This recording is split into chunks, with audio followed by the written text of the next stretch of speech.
हमारी आज की वक्ता है सिस्टर श्रीमती वसुमती अग्निहोत्री और उनकी वार्ता का विषय है थियोसॉफी की मैनुअल नंबर 5 यानी द एस्ट्रल प्लेन, इसका भाग 1। सिस्टर वसुमती अग्निहोत्री उत्तर प्रदेश सरकार के एजुकेशन डिपार्टमेंट में बतौर डिप्यूटी डायरेक्टर ऑफ एजुकेशन कार्यरत थी और सन 2011 में वे सेवानिवृत्त हुई।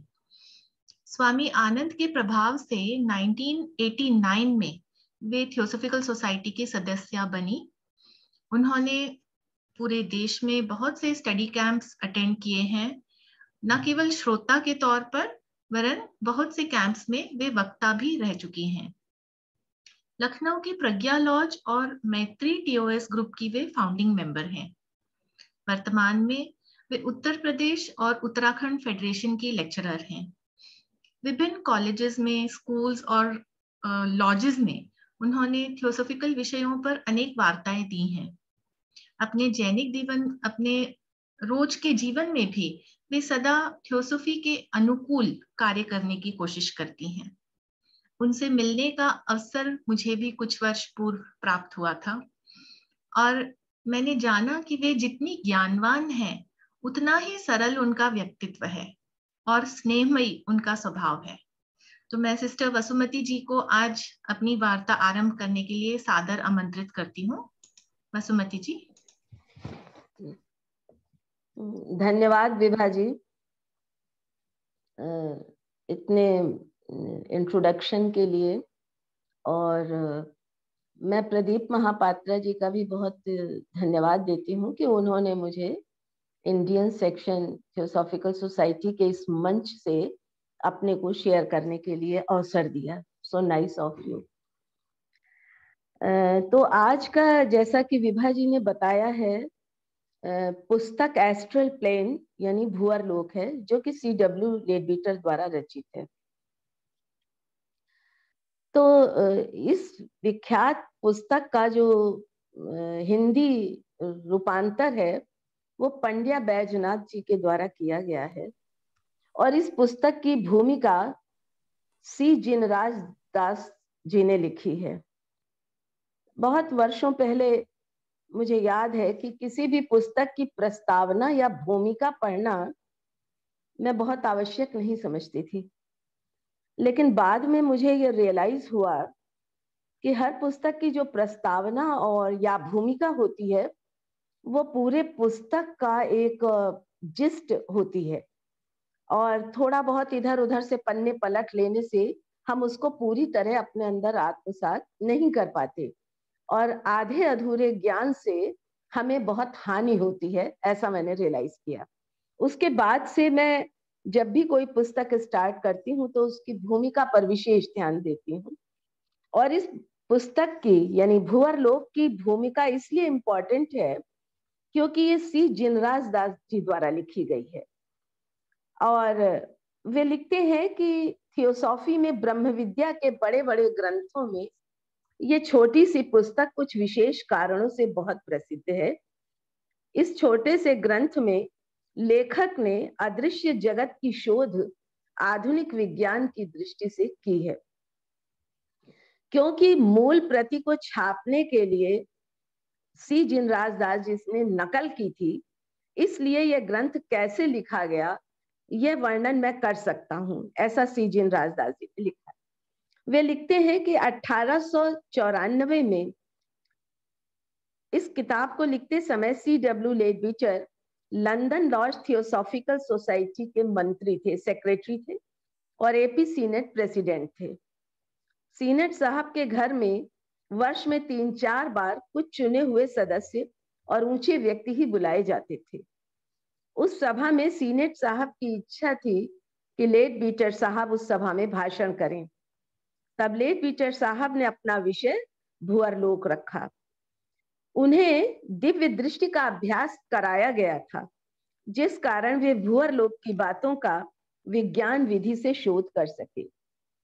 उन्होंने अपनी शिक्षा और अपने अभ्यास का वर्णन एक पुस्तक है थियोसॉफी मुझे कैसे प्राप्त हुई, उसमें उन्होंने किया है। और एक बात जो इसमें मुझे बहुत ज्यादा टच कर गई वो ये कि थोड़ा थोड़ा करके खोले हुए लिफाफों के कागजों पर वे लिखते थे। मितव्ययता की बात देखिए कि ऐसा हम लोग कितना वेस्ट कर देते हैं, लिफाफे वगैरह फाड़ कर फेंक देते हैं, लेकिन वो थोड़ा थोड़ा करके खोले हुए लिफाफों के कागजों पर लिखते थे। और सी जिनराज दास उसकी नकल एक पुरानी डायरी के कोरे पन्नों में करते थे। तो उस पुस्तक के प्रूफ और प्रिंटिंग प्रेस से आने के साथ जो मूल हस्तलिखित पुस्तक थी वो वापस आई, लेकिन कंपोजिटर के हाथ लगने से वो बहुत मैली हो गई थी।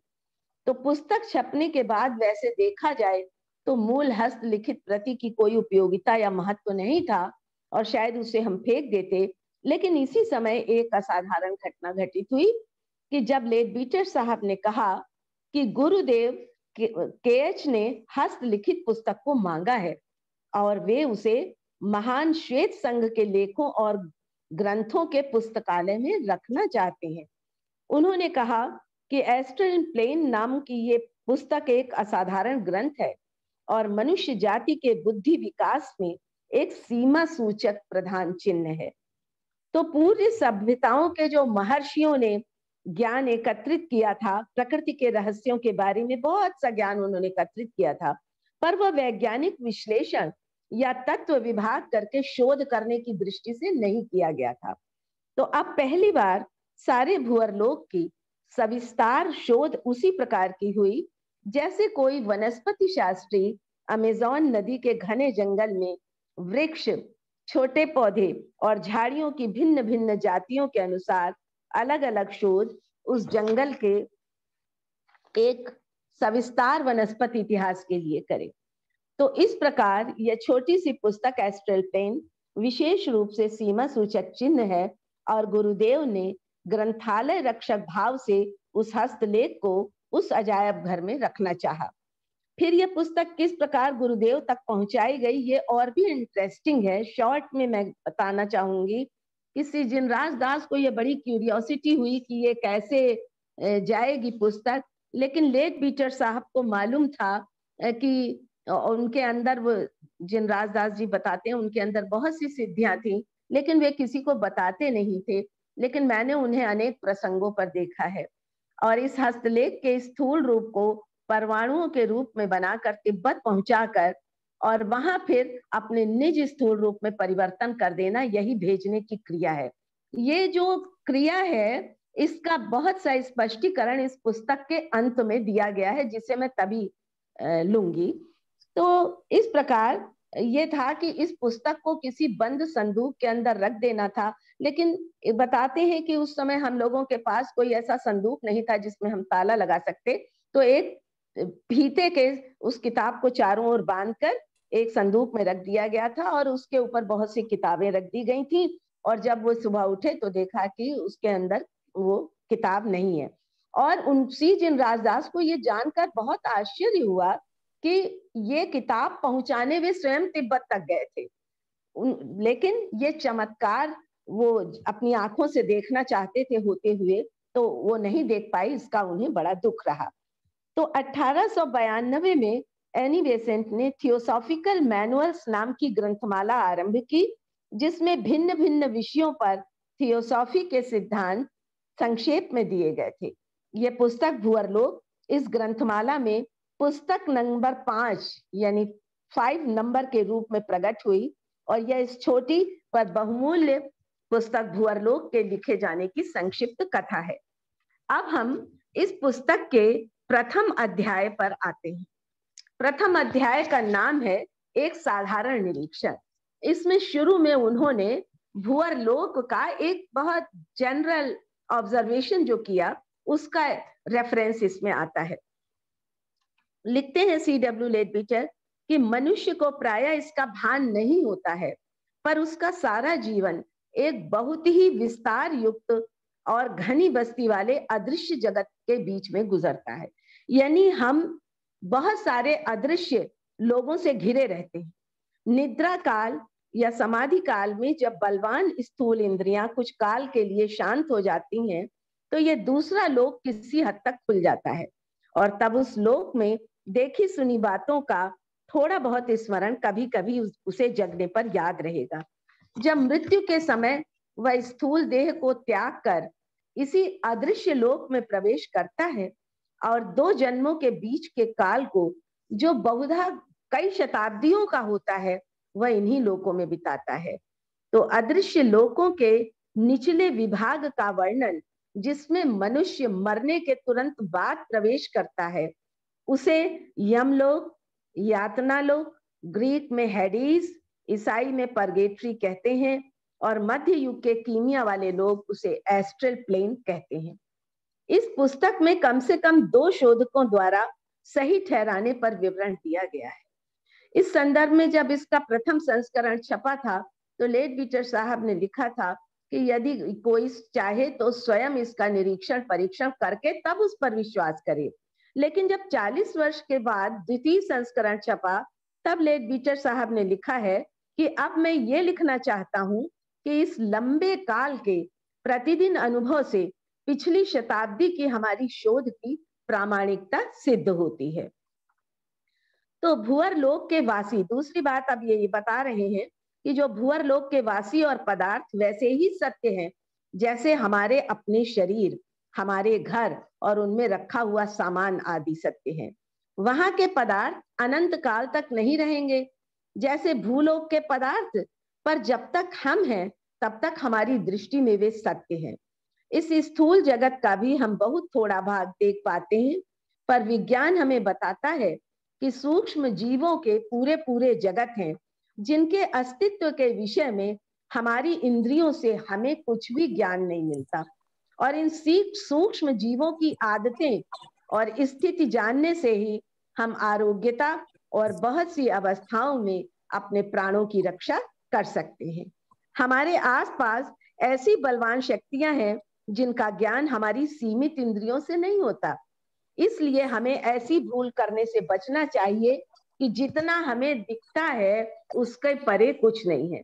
जैसा कि बहुत से लोग कह देते हैं कि हमें जितना दिखाई देता है, इंद्रियों से अनुभूत होता है, केवल वही सत्य है, उसके अलावा और कुछ सत्य नहीं है। तो वो कहते हैं हमें ये भूल करने से बचना चाहिए। हमारी इंद्रियां इतनी सीमित हैं कि सूक्ष्म जगत का कुछ भी नहीं देख पाती, परंतु दिव्य दृष्टि खुल जाने से हमारा दृश्य विस्तार बढ़ जाता है, हमारे सामने प्रकट हो जाता है। ये हमारे जगत का ही भाग है जिसे हम पहले नहीं जानते थे। हमारे सूर्यमंडल में कई भिन्न लोक हैं। हाँ, ये लगा दीजिए शिखर। हमारे सूर्यमंडल में कई भिन्न लोक हैं और प्रत्येक की प्रकृति भिन्न भिन्न घनता के हैं। जिन्होंने अपने काम को इस काम के योग्य बना लिया है वे सूक्ष्म लोकों में जा सकते हैं। अब हम नीचे से स्थूल से सूक्ष्मता की ओर बढ़ें तो सबसे नीचे भूलोक, भूअर लोक, निम्न मनस, उच्च मनस, बुद्धिक लोक, आत्मिक लोक, अनुत्पादक लोक और आदि लोक।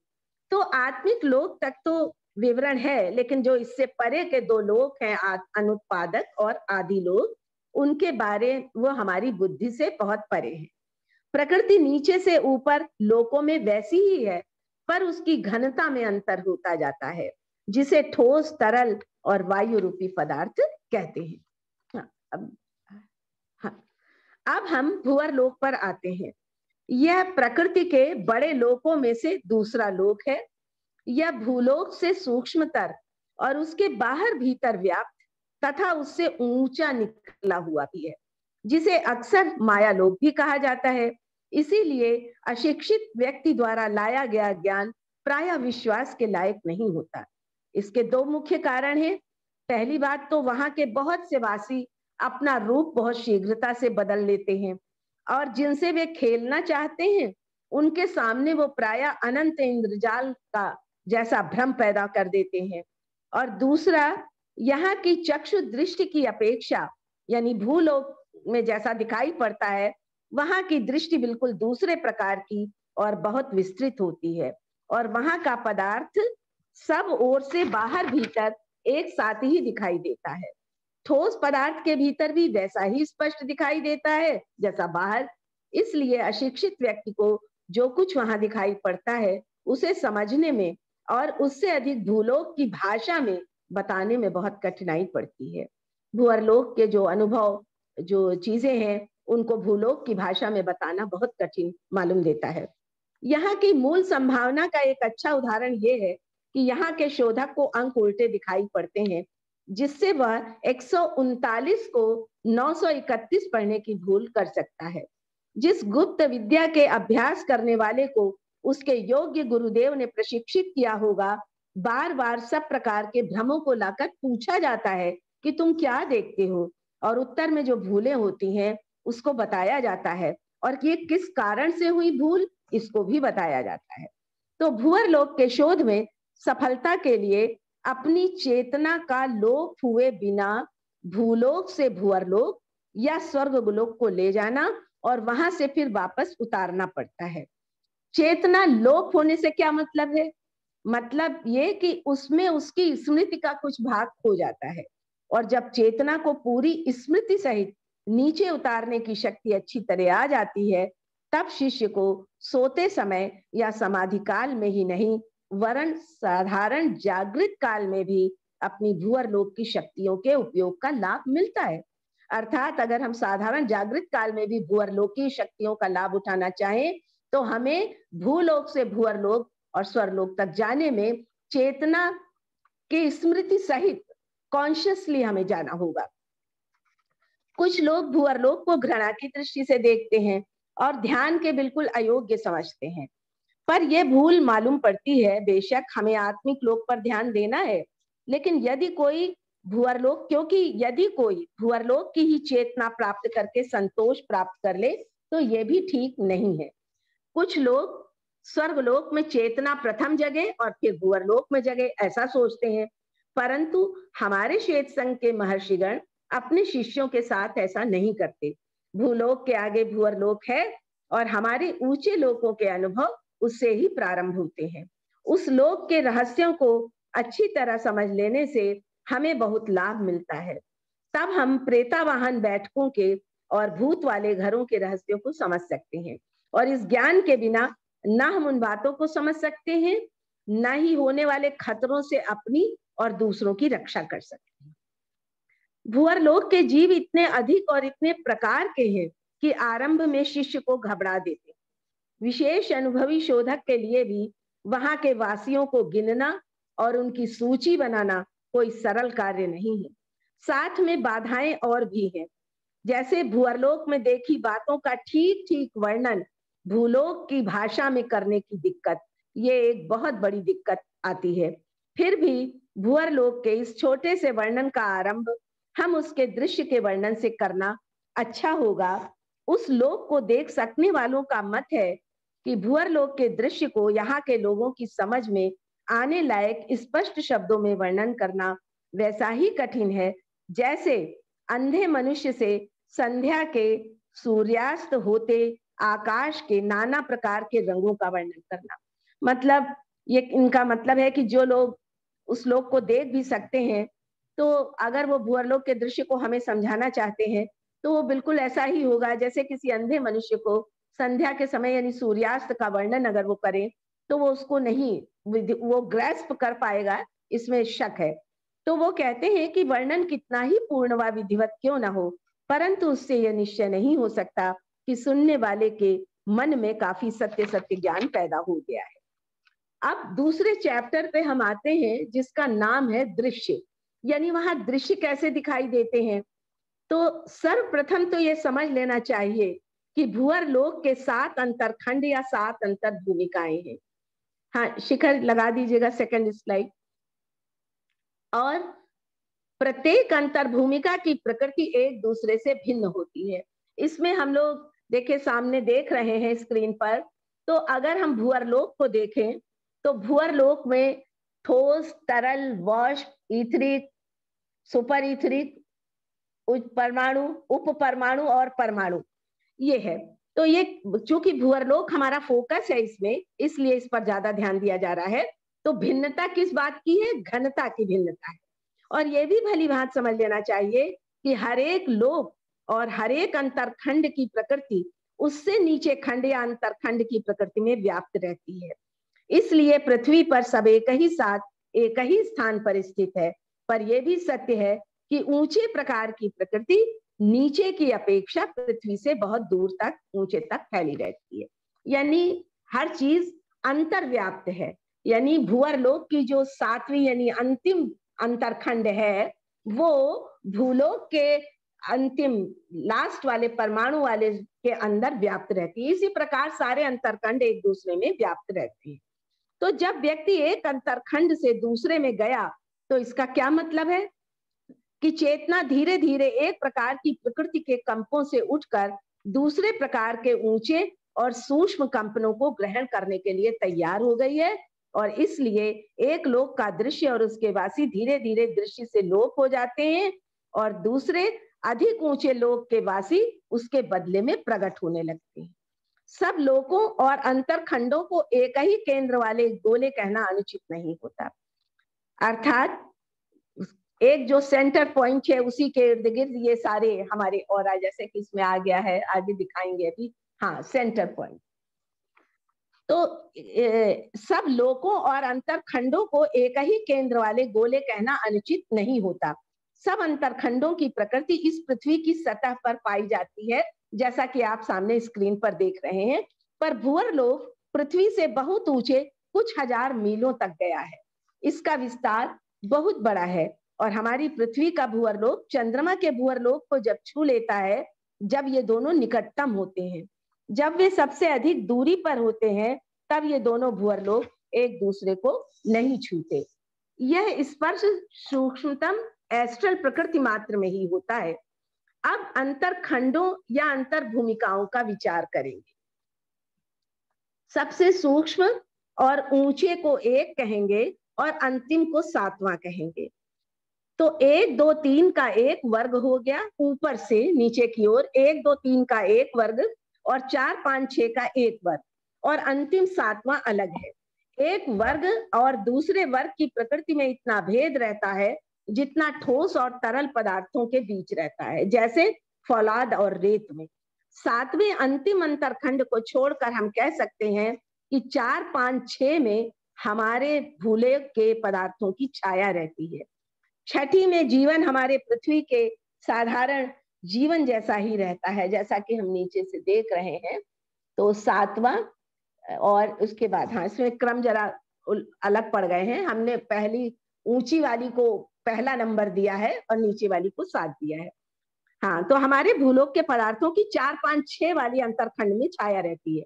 6ठी में जीवन हमारे पृथ्वी के साधारण जीवन जैसा ही है, केवल स्थूल देह वहां स्थूल भोगों और स्थूल आवश्यकताओं के लिए नहीं रहता है। 5वें और चौथे अंतर भूमिका में जीवन अधिकाधिक सूक्ष्म होता जाता है और पृथ्वी व उसकी बातों से अधिकाधिक दूर होता जाता है। अब हटा सकते हैं इसको। इन नीचे अंतरखंडों का दृश्य हमारी पृथ्वी के समान ही है, पर वास्तव में जब हम भूलोक के दृश्य को भूअरलोकी दृष्टि से देखते हैं, तो निरे स्थूल पदार्थ भी हमें दूसरे प्रकार के दिखाई देते हैं। भूअरलोक की दृष्टि वाले को ये पदार्थ एक ही साथ बाहर भीतर भी दिखाई पड़ते हैं। ठोस पदार्थ के भीतर का प्रत्येक कण पूरा पूरा और साफ दिखाई पड़ता है, जैसे बाहर के कण। इससे बहुत परिचित पदार्थ भी इस दृष्टि से पहचाने न जा सकेंगे। इतने पर भी भूअरलोक का दृश्य स्थूल दृश्य की अपेक्षा विशेष सत्य है। उदाहरण के लिए एक कांच का 8 कोण का घन का टुकड़ा लें, तो वह उसके सब बाजू बराबर दिखाई देंगे, और वे बराबर है भी, पर भूलोक की दृष्टि से दूर वाली बाजू पास वाली बाजू की अपेक्षा हमें छोटी दिखाई देती है। तो भूअरलोक की दृष्टि से इस विशेषता को कोई कोई लेखक 4th डायमेंशन यानी चौथे परमाणु की दृष्टि भी कहते हैं। गलती होने के अलावा और दूसरी अड़चने भी होती हैं। क्या है वो अड़चने? कि इस ऊंची दृष्टि में कुछ ऐसे भूलोक के पदार्थ दिखते हैं जो साधारण को नहीं दिखाई देते, जैसे वायु के अणु और सब प्राणियों के शरीरों से निकलने वाले पदार्थ, और 4 प्रकार के ईथर के पदार्थ जो स्थूल दृष्टि से नहीं दिखते। ये 4 प्रकार के ईथर भूलोक यानी ठोस, तरल और वायु रूपी की प्रकृति के भीतर प्रविष्ट रहते हैं। यानी हमारी जो ईथरिक बॉडी है वो नीचे के ठोस, तरल और वायु के उसमें प्रविष्ट रहते हैं। पर यह एक अलग विषय है और हम लोग यहाँ भूअरलोक की ही बात करेंगे। प्रत्येक स्थूल पदार्थ और प्रत्येक अणु का एस्ट्रल छाया शरीर भी होता है, और ये छाया या प्रतिरूप भी सादी वस्तु नहीं है, बहुत उलझी हुई है, क्योंकि उसमें भूअरलोक की सभी अंतरखंडों की प्रकृति समाई हुई है। और इसके सिवाय प्रत्येक प्राणी के आसपास उसका निज का ऑरा, ये तेज पुंज या प्रभामंडल भी कह सकते हैं, होता है। यह मनुष्यों के आसपास प्रकाशमय अंडाकार आकृति का दिखता है, और इस आकृति के कारण उसे तेज पिंड भी कह देते हैं। यह दृष्टि जगने की शुरुआत होती है। कम से कम मनुष्य के सप्त तत्वों के विषय में एचपीवी की बताई गई बातों की सत्यता हमें स्वयं मालूम होने लगती है। शिष्य को दूसरे मनुष्यों के स्थूल शरीरों के सिवाय स्थूल शरीर से थोड़ा बड़ा कुछ बाहर निकला ईथर का शरीर भी दिखाई देता है। सूर्य से आता प्राण तत्व भी मनुष्य के शरीर में शोषण और पचन होकर गुलाबी रंग का बनकर सारे शरीर में घूमता हुआ और निरोगी मनुष्य के शरीर से भ्रमण के बाद बाहर निकाल दिया जाता दिखाई पड़ता है।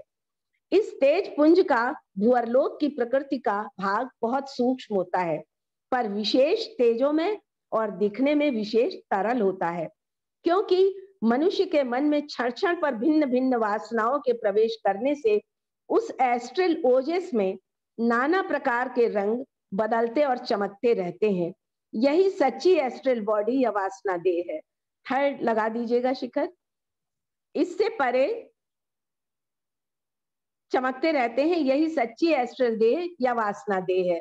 और इससे परे निम्न मनोमय कोश, फिर कारण शरीर, ये जीवात्मा का वाहन है। उससे जीवात्मा की सच्ची उन्नति जो जन्म जन्मांतरों से हो रही है प्रकट होती है। पर इसे देखने के लिए शिष्य में अरूप खंड की दिव्य दृष्टि भी जग जानी चाहिए। हम सामने स्क्रीन में देख रहे हैं, तो हमारी वासना देह का आकार कैसा रहता है ये इसमें दिखाया गया है। और अभी आगे चलकर हम लोग डेवलप्ड और अनडेवलप्ड व्यक्ति का जब अध्ययन करेंगे तो उसमें भी ऑरा के बीच के अंतर को समझने का प्रयास करेंगे। इस तेज पुंज रूपों को मनुष्य से निकली हुई वस्तु न समझकर यदि उन्हें जीवात्मा का प्रत्येक लोक में व्यक्त भाव समझें तो हम बहुत सी भूलों से बच सकते हैं। ये समझने की बात है। अगर हम समझें कि ये मनुष्य के द्वारा निकला हुआ है तो ऐसा नहीं है, ये जीवात्मा का प्रत्येक लोक में व्यक्त भाव है। तो इसको अगर हम ध्यान में रखें तो भूअरलोक में अध्ययन करने में बहुत सारी भूलों से हम बच जाते हैं। तो ये ध्यान रखना चाहिए, इसको हटा सकते हैं शिखर। ये ध्यान रखना चाहिए कि अंतरात्मा ही वास्तविक स्वरूप है, न कि उसके हर लोक की देह। और जब तक जीवात्मा अपने निज देश यानी स्वर्ग लोक के अरूप खंड में रहता है तब तक उसका देह कारण देह कहलाता है।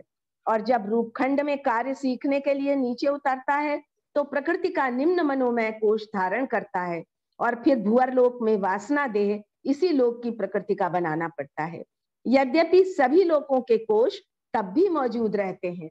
सबसे नीचे भूलोक पर उतरने पर कर्म देवताओं द्वारा बनाए गए ढांचे यानी कि ईथर शरीर पर ढला हुआ स्थूल शरीर बन जाता है। और इन सब का वर्णन जो अलग से देखना चाहे वो मैन विजिबल एंड अनविजिबल में देख सकते हैं। ये सब कोश एक ही स्थान में व्याप्त हैं, इसलिए वर्णन किया गया, क्योंकि नए शिष्य को एक दूसरे की पहचान करने में बहुत अभ्यास की जरूरत पड़ती है। और तब भी मनुष्य तेजस यानी ऑरा या उसका कोई भाग अशिक्षित मनुष्य को सबसे प्रथम एस्ट्रल पदार्थों में दिखाई पड़ता है। मतलब जो भी शुरू में इसके लिए अभ्यास करे या कम अभ्यास करे तो सबसे पहले भूअर लोक का जो ऑरा है, जो एस्ट्रल ऑरा है बॉडी का, वो उसको सबसे पहले दिखाई पड़ता है। ऐसी अवस्था में उससे भूल होना स्वाभाविक है। एस्ट्रल तेजस या ऑरा के रंग बहुत तेजी से चमकते हैं, इस कारण वो शीघ्र दिखाई पड़ता है। पर ईथर शरीर या ईथरिक डबल और ज्ञान तंतुओं के साथ प्रवाह करने वाला ईथर विशेष घन पदार्थ है, क्योंकि वो हमारे भूलोक के हैं पर अदृश्य हैं। यदि हम नए बालक के शरीर को दिव्य दृष्टि से देखें तो भूअर लोक की सब अंतर भूमिकाओं की प्रकृति तथा सब प्रकार की ईथर प्रकृति को पाएंगे। और स्थूल शरीर का ढांचा रूपी ईथर शरीर इन ईथरों का बना रहता है। कर्माधिकारी देवता उसे प्रारब्ध कर्मानुसार बनाते हैं। वासना देह की एस्ट्रल प्रकृति उतरते समय जीवात्मा ने समझबूझकर नहीं ली, पर स्वभाव से ही भूअर लोक में से गुजरते समय अपने में जमा कर ली है। ईथरिक बॉडी में चारों प्रकार की ईथरों का समावेश तो होता है, पर कौन कौन कितनी कितनी किस किस प्रकार शरीर में लगेंगी, यह बात किस पर निर्भर करती है? जाति, उपजाति, मनुष्य का प्रकार और उसका कर्म, इन सब पर आश्रित रहती है। इन चार ईथर भेदों में उनके कई प्रकार के संयोग यानी कॉम्बिनेशंस, कई प्रकार के मेल या बनावटें रहती हैं, जिनसे और भी बड़ी बनावटें बनती हैं और इनसे रसायन शास्त्र के अणु बनते हैं।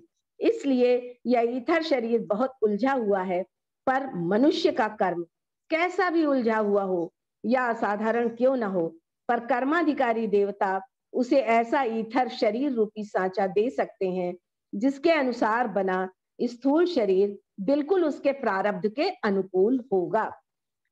जब ऊंची पूर्ण दृष्टि साधक में आ जाती है तो भूलोक की वस्तुओं और घटनाओं की शोध करना सरल होता है। यानी कि जब हमको भूअरलोक की दृष्टि या ऊपर की दृष्टि प्राप्त हो जाती है तो हम भूलोक की भी वस्तुओं और घटनाओं का रिसर्च बहुत अच्छे से कर सकते हैं।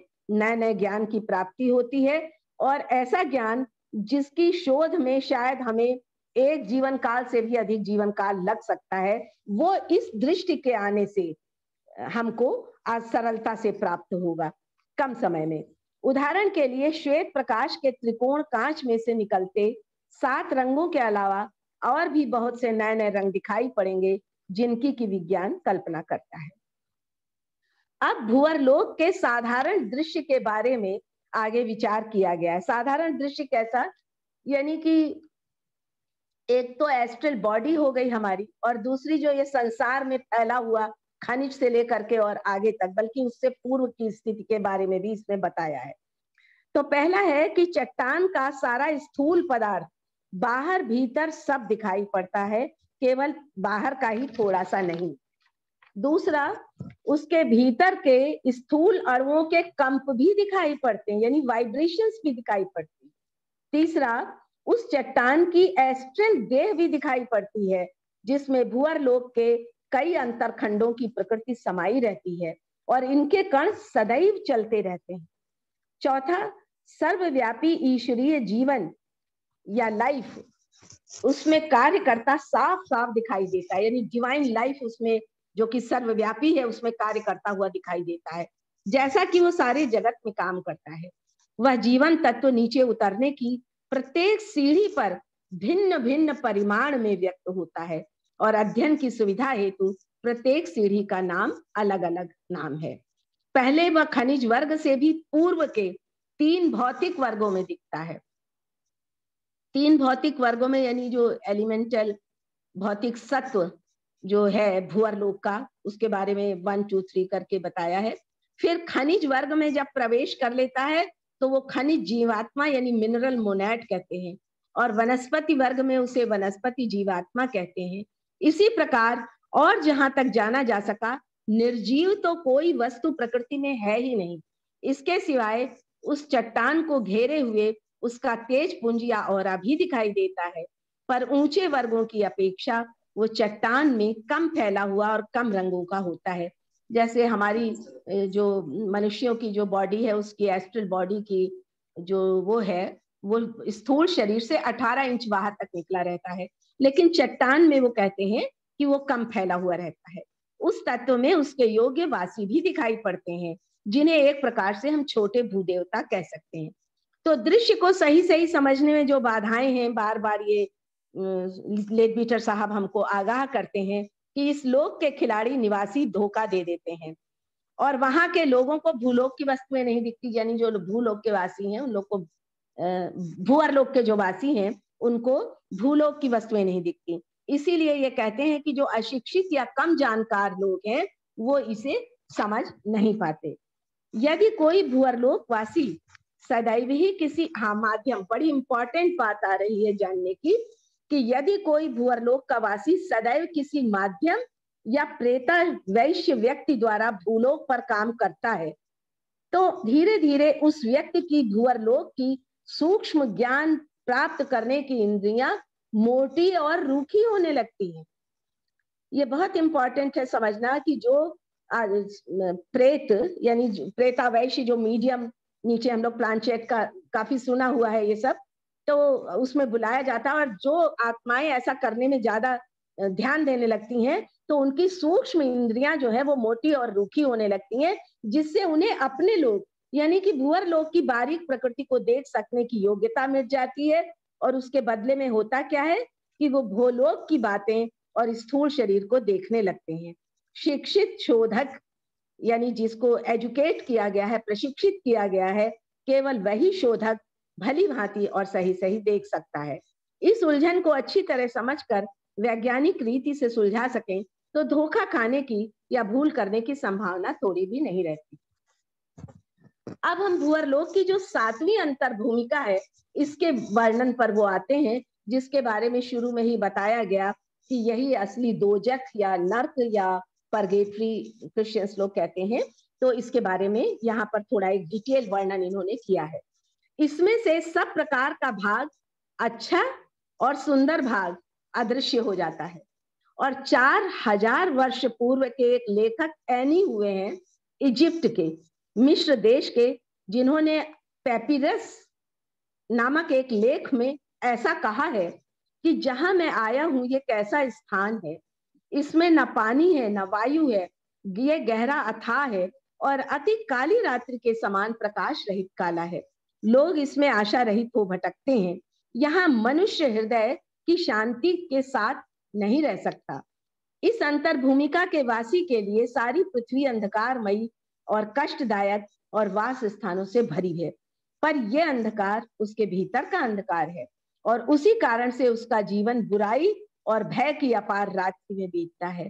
ये जो संकेत यहाँ दिया गया है उससे हम अपना स्थूल जीवन कैसे जिए, जिसकी जरा सी भी दृष्टि खुल गई है, उसको यहाँ पर एक बड़ा स्पष्ट और सच्ची बात बता दी गई है।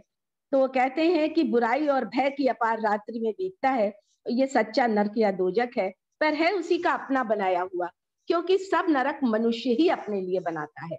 लेकिन लेडबीटर साहब फिर कहते हैं कि इसका यह अर्थ नहीं है कि यह 7वां अंतरखंड केवल कल्पना का बना है और वास्तव में पदार्थों की दृष्टि से उसका अस्तित्व ही नहीं है।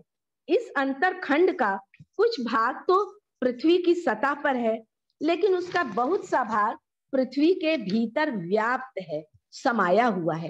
तो लेडबीटर साहब कहते हैं कि मेरा यह अर्थ अवश्य है कि किसी भी मनुष्य के लिए जिसका जीवन साधारण रीत से शुद्ध और निष्कलंक रहा है, इस परम अवांछनीय देश का स्पर्श करना या उसके अस्तित्व का भान करना अनावश्यक है। यदि किसी को उसका भान होता भी है तो केवल उसके निज के भद्दे, रूखे व मोटे कार्य, वाणी और विचारों के कारण, कार्य, वाणी और विचार जैसे हैं। यहाँ की शोध प्राय सभी शोधकों को बड़ी अप्रिय और कष्टकर मालूम पड़ती है, क्योंकि वहां पर एक घनता और अति जड़ता का भान होता है जो शरीर से छूटी वासना देह को अति घृणित मालूम देता है।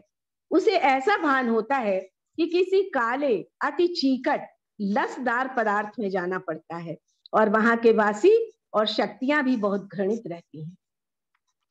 अब ये ऊपर से भूअरलोक की ऊपरी लेयर से 1, 2, 3 अंतरखंड उसी स्थान में रहते हुए भी स्थूल जगत से अधिक दूर होने का और उसी प्रकार कम जड़ होने का भान पैदा करते हैं। मतलब उसकी जड़ता बहुत कम होती है, नीचे की लेयर्स में ज्यादा होती है।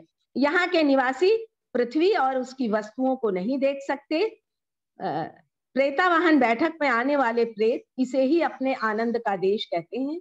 ये प्रेत अपनी योग्यता अनुसार सत्य ही कहते हैं। इन्हीं अंतरखंडों में प्रेत कुछ काल के लिए अपना घर, स्कूल और गांव इत्यादि बनाते हैं। ये अस्थाई होते हैं पर सुंदर होते हैं। वहां के दृश्य वर्णन को पूरा करने के लिए भूअरलोक के लेखों यानी records of the astral light का वर्णन कर देना आवश्यक है। क्यों? क्योंकि ये लेख दैवी स्मृति के स्थूल रूप हैं, उसके जीते फोटोग्राफ हैं। उसके बारे में आगे और एक्सप्लेन कर दिया है, ये जो दैवी स्मृति के स्थूल रूप और उसके जीते फोटोग्राफ हैं, कि ये वास्तव में बहुत ऊंचे लोक में अंकित हैं, पर कभी कभी अनियमित रूप से भूअरलोक में उनकी छाया पड़ जाती है। इस कारण जिसकी दृष्टि भूअरलोक से आगे नहीं पहुंच पाती, वह पूरा पूरा और सिलसिलेवार हाल न देखकर केवल भूतकाल का कहीं कहीं से टूटा हुआ और प्रसंग प्रसंग का चित्र देख सकेगा। पर निस्संदेह भूतकाल की घटनाओं के चित्रों की छाया भूअरलोक में अक्सर दिखाई पड़ती है और शोधक के वहां के घिराव का प्रधान अंग होती है। इसका पूरा वर्णन यहाँ नहीं किया जा सकता, लेकिन लेडबीटर साहब की अंग्रेजी की पुस्तक क्लियर वॉइस या दिव्य दृष्टि में इसका वर्णन है। अब हम आते हैं तीसरे अध्याय पर। अभी हमारे पास 15 मिनट्स है, मैं इसका उपयोग कर लेती हूँ। तीसरा अध्याय, जिसमें इन्होंने बहुत विस्तृत लिस्ट बनाकर वहां किस प्रकार के निवासी या वासी रहते हैं उसके बारे में बताया है थर्ड चैप्टर में, और ये सबसे बड़ा चैप्टर है। भूअरलोक के दृश्य का संक्षेप में वर्णन के बाद यहाँ के निवासियों का वर्णन अब होना है। इनके इतने प्रकार हैं कि उनका सिलसिलेवार वर्णन करना और विभाग बनाना अति कठिन कार्य है, लेकिन अध्ययन की सुविधा के लिए इस लोक के वासियों के 3 विभाग किए जा रहे हैं: मानुषिक, अमानुषिक और कृत्रिम। तो मानुषिक में के 2 भेद हैं, जीवित और मरण प्राप्त। तो आगे इन्होंने बताया है कि मरण प्राप्त कहना उचित नहीं है, इसको ऐसा कह सकते हैं कि जिनके स्थूल देह है और जिनकी स्थूल देह नहीं है। 2 भागों में बांटा है। तो सबसे पहले मैं स्थूल देहधारी या जीवित, इनके भी 4 उपभेद हैं। सबसे पहला वर्ग आता है महात्मा और उनके शिष्यों का, जो इस लोक में कभी कभी प्रकट होते हैं। तो इस वर्ग के लोग प्रायः अपनी वासना देह का उपयोग न करके स्वर्ग लोक के रूप खंड की 4 प्रकृतियों के बने मनोमय कोश का उपयोग करते हैं। इससे यह लाभ है कि ये जब चाहे एक ही क्षण में स्वर्ग लोक से भूअर लोक और फिर वापस पहुंच सकते हैं, तथा स्वर्ग लोक की विशेष बलवती और विशेष सूक्ष्म शक्तियों का दोनों लोकों में सदैव उपयोग कर सकते हैं। भूअर लोक की दृष्टि से हमें मनोमय कोश और मनोदेह बिल्कुल भी नहीं दिखाई देती, इसलिए जो शिष्य भूअर लोक में काम करता है वह थोड़े काल के लिए, जब उसे अपने कार्य में नीचे के वासियों की सहायता देने के लिए दृश्य होने की आवश्यकता पड़ती है, तो वो वासना प्रकृति का एक पर्दा अपने ऊपर डाल देता है और इस क्षणिक देह को मायावी रूप कहते हैं। तो प्रथम बार तो गुरुदेव स्वयं इसे शिष्य के लिए बना देते हैं और फिर उसे उपदेश और सहायता देकर इतना अभ्यास करा देते हैं कि वह इस देह को अपने लिए सरलता से और शीघ्रता से बना सके।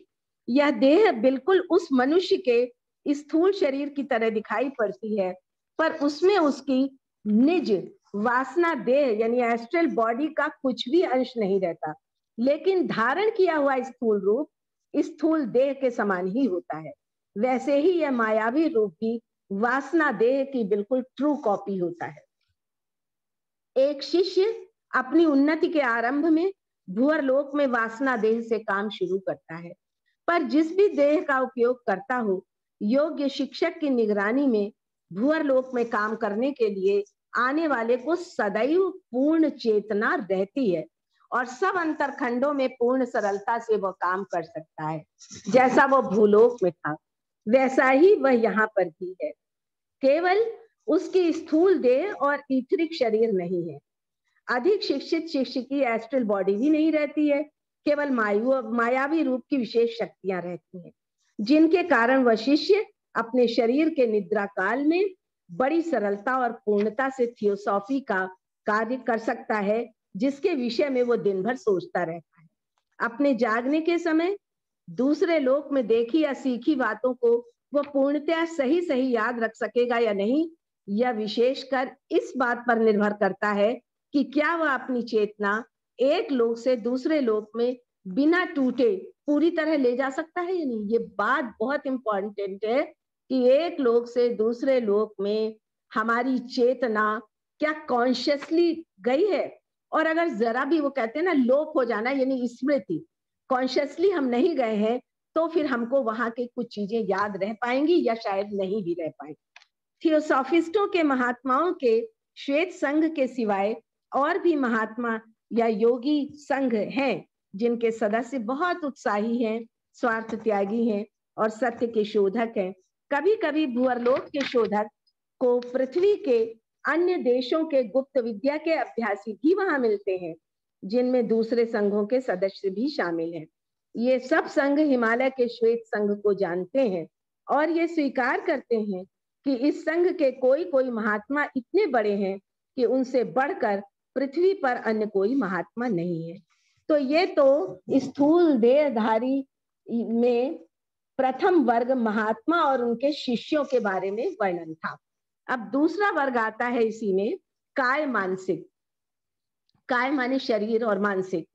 काय मानसिक उन्नति वाला पुरुष जो गुरुदेव के संरक्षण में नहीं है, पर इसे ऐसे समझ सकते हैं कि जब मनुष्य को जन्म से ही कुछ काय मानसिक सिद्धियां प्राप्त होती हैं तो वे उसके पूर्व जन्म के प्रयत्नों के फल हैं, किंतु संभव है कि ये प्रयत्न बहुत निस्वार्थी और उच्च प्रकार के रहे हों, या अज्ञान भरे हों, गलत दिशा वाले हों, या बिल्कुल स्वार्थी हों। तो ऐसा व्यक्ति शरीर से निकलने पर पूर्ण चेतना सहित रहता है, पर बिना योग्य प्रशिक्षण के अपने देखने की बातों में धोखा खा सकता है। वह भूअर लोक के सब अंतरखंडों में जा सकता है, घूम सकता है। वह सदैव एस्ट्रल बॉडी में ही मिलता है, क्योंकि अभी वो मनोमय कोश में कार्य नहीं कर सकता। हम अगर जरा सा भी ध्यान दें तो जो अभी महात्मा और उनके शिष्यों का वर्णन पढ़ा है, उसमें वो जब भूअर लोक में दृश्य होने की बात आती है तो वहां की प्रकृति का एक पर्दा या कुछ कोश अपने ऊपर डाल लेते हैं, जिससे उनका वो मायावी रूप क्षणिक प्रकट होता है और वो भूअर लोक का काम करके फिर स्वर्गलोक में चले जाते हैं। लेकिन इस व्यक्ति का ये बता रहे हैं कि ये अपनी एस्ट्रल बॉडी में ही मिलता है, क्योंकि अभी इसने मनोमय कोश में कार्य करना नहीं सीखा है। अब गा आता है तीसरा, कि साधारण मनुष्य अर्थात काय मानसिक उन्नति रहित। गहरी निद्रा में मनुष्य के ऊंचे भाग वासना देह सहित स्थूल शरीर से निकल जाते हैं और उसके आसपास घूमते रहते हैं। यानी जब हमारा स्थूल शरीर सो जाता है, हम साधारण मनुष्यों का, तो हमारे एस्ट्रल बॉडी उसी के आसपास घूमती रहती है, किंतु बिल्कुल अविकसित मनुष्य में स्थूल शरीर के समान ये भी सोते रहते हैं। किसी किसी मनुष्य की एस्ट्रल बॉडी, हाँ, तो अगर ये देखें, ये अविकसित मानव का अभी अभी हमने बोला है कि इनकी निद्रा काल में इनका एस्ट्रल बॉडी भी उसी के आसपास सोया सोया सा रहता है। किसी किसी मनुष्य की एस्ट्रल बॉडी कम सुस्त होती है, जैसा कि औसत मानव का दिखा रहे हैं, और भूअर लोक धाराओं में स्वप्न देखती सी बहती रहती है। कभी कभी वो अपनी स्थिति की तरह के दूसरे मनुष्यों को पहचान भी लेती है और तरह तरह के भले बुरे अनुभवों को भी प्राप्त होती है। जो कुछ हुआ या दिखा उसका बिल्कुल बिगड़ा हुआ रूप उसे याद रहता है और वो सोचता है कि मैंने कैसा विचित्र स्वप्न देखा। अब हम देखते हैं कि जो हमारे संसार में उन्नति प्राप्त मनुष्यों के वासना दे, जो बहुत कुछ विकसित है, इसमें विकसित मानव का भी बना हुआ है। इसमें हम ये ध्यान दें कि इसमें जो ब्लैकिश सा कलर आ गया है वो कुछ फोटो खींचने के समय आ गया है, एक्चुअल में ये नहीं होता है, दूसरे कलर्स होते हैं। उन्हें सोते समय भूअर लोक के प्रवास काल में यदि जगाकर उनके आसपास की सत्यताओं का निरीक्षण परीक्षण करना बताया जाए तो वे उन वस्तुओं का निरीक्षण कर बहुत कुछ सीख सकते हैं। पर ऐसे बहुत अधिक व्यक्तियों को जगाया नहीं जाता और वे लोग प्रायः अपना निद्रा काल का समय एक प्रकार की अन्मनस्कता में या ज्ञान शून्य अवस्था में, सोते समय जो विचार उनके मन में प्रबल, तीन बातें हो गई, अन्मयस्क हो या ज्ञान शून्य अवस्था हो, या सोते समय कोई विचार उसके मन में बड़ा प्रबल रहा हो तो उस पर गंभीर विचार करते हुए बिताते हैं। उनकी एस्ट्रल शक्तियां तो तैयार हैं, पर वे उनका उपयोग नहीं करते। वे भूअर लोक में जागे तो हैं, पर उस लोक का निरीक्षण नहीं करते। इस कारण यदि आसपास के वातावरण का जरा सा भी भान हुआ तो वो बहुत धुंधला धुंधला सा और बंद बंद सा होता है। जब ऐसा मनुष्य श्वेत संघ के किसी महात्मा का शिष्य बनता है तो उसे इस निद्रा की स्थिति से पूरा जगाकर अपने आसपास की वस्तुओं का निरीक्षण और उनसे सीखना और उनके मध्य में काम करना सिखाया जाता है। इस प्रकार उसका निद्रा काल बेकार नहीं जाता और स्थूल शरीर के विश्राम में थोड़ी भी बाधा डाले बिना वह उपयोगी कार्य में लगा रहता है। पिछड़ी मनुष्य जातियों और उन्नतिहीन मनुष्यों के एस्ट्रल शरीर अस्पष्ट और बिना किनारे वाले रहते हैं, जैसे धुआं धुआं सा रहता है, उसमें किनार नहीं होता है। जैसे मनुष्य की बुद्धि और आध्यात्मिकता बढ़ती जाती है वैसे वैसे उसकी स्पष्ट वासना दे स्पष्ट आकृति वाली बनती जाती है, जैसा कि सामने स्क्रीन पर हम देख रहे हैं, अविकसित मानव का फिर औसत मानव में थोड़ी स्पष्टता आई है और विकसित मानव में बहुत स्पष्टता आ गई है। हटा लें इसको। कुछ लोगों का यह प्रश्न रहता है कि जब अविकसित मनुष्य की एस्ट्रल बॉडी धुंधली और अस्पष्ट आकृति की है, तो साधारण मनुष्य को भूअरलोक में हम उसकी वासना देह से कैसे पहचानेंगे? तो हमें ये याद रखना चाहिए कि दिव्य दृष्टि वाले को मनुष्य का एस्ट्रल शरीर चमकते हुए रंगीन कोहरे के समान तेज मंडल या अंडाकार आकृति का और स्थूल शरीर में सब दिशाओं में 18 इंच बाहर तक निकला हुआ दिखाई देता है। औरा में मनुष्य की देहों वाली सब लोगों की प्रकृति समाई हुई है, पर यहाँ पर हम लोग केवल भूअरलोक की दृष्टि से कैसा दिखेंगे इस पर विचार करेंगे।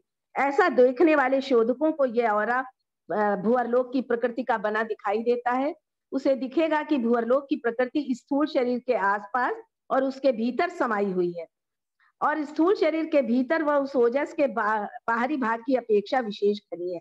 हम ध्यान दें कि जो अंतर्व्याप्त है देह में, जो स्थूल शरीर में अंतर्व्याप्त है भूअरलोकीय प्रकृति, उसकी घनता और जो बाहर दिखाई दे रहा है भूअरलोकी प्रकृति का औरा, उसकी घनता में, प्रकृति की घनता में काफी अंतर हो जाता है। तो जो कोई कारण हो, पर यह बात स्पष्ट है कि स्थूल शरीर के भीतर एस्ट्रल प्रकृति बाहर की अपेक्षा कई गुना अधिक घनी रहती है। जब निद्रा काल में एस्ट्रल शरीर स्थूल देह से बाहर निकल जाती है, तब दिव्य दृष्टि वाले को स्थूल शरीर की आकृति की बनी एस्ट्रल बॉडी या ऑरा से घिरी हुई दिखाई देती है। अब उस देह में केवल एस्ट्रल प्रकृति ही है, पर उसकी घनता में और उसको घेरे हुए ऑरा की घनता में इतना अंतर होता है कि भीतरी एस्ट्रल देह की आकृति भी साफ साफ नजर आती है, चाहे वह स्वयं विशेष धुआं सा या कोहरा सा ही क्यों न। अब विकसित और अविकसित मनुष्य के दिखाई पड़ने में क्या अंतर होता है इसे देखेंगे। अविकसित में भी आकृति या रूप पहचान में आता है, पर उसके आसपास की जो आकार है उसको अंडाकार कहना उचित नहीं है, क्योंकि वह आकृतिहीन धुआं सा ही रहता है।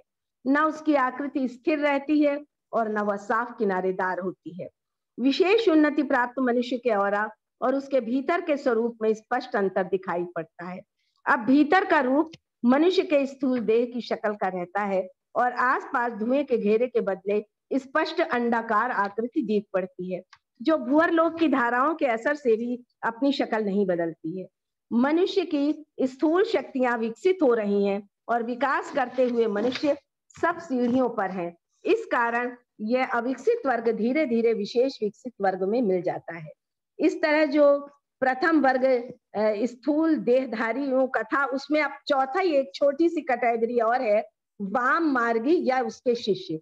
ये वर्ग एक ऐसा वर्ग है जिसका विकास भलाई की ओर न होकर बुराई की ओर हुआ है।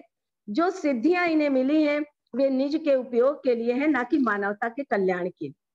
तो इस वर्ग के नीचे विभाग में नीग्रो या हबशी जाति के कुछ लोग शामिल हैं, जो ओबिया या वुडू संप्रदाय की भयानक क्रियाएं करते हैं। इसी विभाग में बहुत सी जंगली जातियों के पुरोहित भी शामिल हैं। इनसे अधिक बुद्धि वाले और इस कारण विशेष निंदा के योग्य तिब्बत देश के मार्गी होते हैं, और यूरोप वाले इन्हें भूल से डुक्पा कहते हैं। यह नाम एक दूसरे संप्रदाय वालों का है जो आधे सुधरे हैं।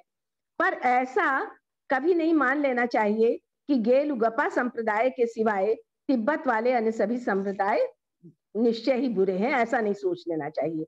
सच्ची बात तो यह है कि दूसरे संप्रदायों में आचार के विषय में, आचार यानी जो डिसिप्लिन है, जो हमारा डिसिप्लिन होता है, व्यवहार होता है, उसमें बहुत ढीलापन रहने के कारण, यानी नैतिकता उसमें कम रहती है, और तो उसमें स्वार्थी लोगों की अत्यधिक प्रबलता का होना विशेष संभव है। तो इस प्रकार एस्ट्रल प्लेन के जो निवासी हैं उसमें स्थूल देहधारी या जीवित की जो 4 कैटेगरी थी उसके बारे में मैंने यहाँ बताया। और अब समय भी हो रहा है, इसलिए मैं अपनी वाणी को यहाँ विराम देती हूँ। और एक बार पुनः इंडियन सेक्शन थियोसॉफिकल सोसाइटी का आभार, प्रदीप जी, विभा जी और जितने भी हमारे पार्टिसिपेंट अगर सुन रहे हैं, बहुत धैर्य से सुना, उनको भी बारंबार धन्यवाद। Thank you. Vasumati ji, thank you so much. आपका बहुत बहुत आभार। आपने इतने विस्तार पूर्वक ये जो एस्ट्रल प्लेन का वर्णन किया है, तो आई एम श्योर कि हमारे सारे पार्टिसिपेंट्स को अपनी स्टडी में इससे बहुत सहायता मिलेगी, और साथ ही जो बहुत सारी भ्रांतियां होती हैं इसके बारे में, ये भी दूर होंगी। तो अब मैं रिक्वेस्ट करूंगी हमारे पार्टिसिपेंट्स में अगर कोई कुछ पूछना चाहे या कुछ डिस्कस करना चाहे तो अपने को अनम्यूट करके कृपया बोल सकते हैं।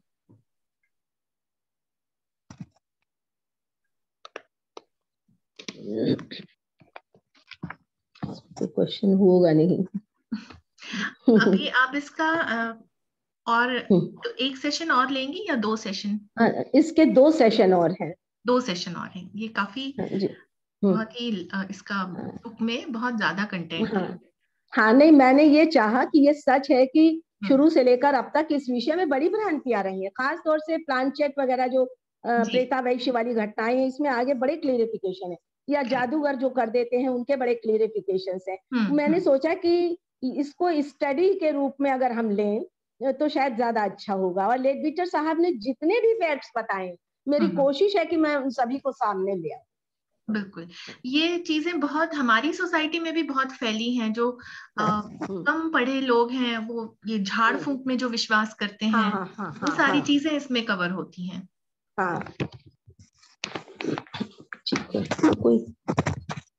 और जो आपने शिखर जी ने इतने अच्छे जो डायग्राम्स दिखाए थे, उससे बहुत ही क्लैरिटी आ जाती है जो भी कॉन्सेप्ट्स आपने समझाए। तो अब यदि और कोई प्रश्न नहीं है या कुछ डिस्कशन नहीं है तो हम ये आज का सेशन यहीं समाप्त करते हैं।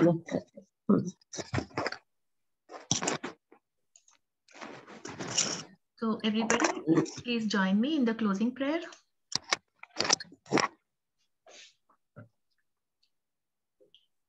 Om Asato Ma Sadgamaya Tamaso Ma Jyotirgamaya Mrityorma Amritam Gamaya.